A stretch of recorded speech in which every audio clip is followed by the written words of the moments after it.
এদিকে তারেক রহমানের দেশে প্রত্যাবর্তন উপলক্ষে রাজবাড়ীর দৌলতদিয়া ঘাটে ঢাকামুখী যাত্রী ও যানবাহনের বাড়তি চাপ সামাল দিতে প্রস্তুত রয়েছে ঘাট কর্তৃপক্ষ।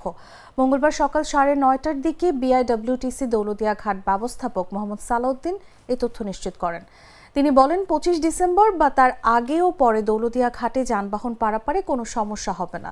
বহরে ছোট বড় 15টি ফেরি থাকলেও বর্তমানে যানবাহনের চাপ কম থাকায় 10টি ফেরি চলাচল করছে। যানবাহনের চাপ বিবেচনায় বহরে থাকা সবগুলো ফেরি চালানোর প্রস্তুতিও রয়েছে। এছাড়া বর্তমানে 3টি ঘাট সচল রয়েছে।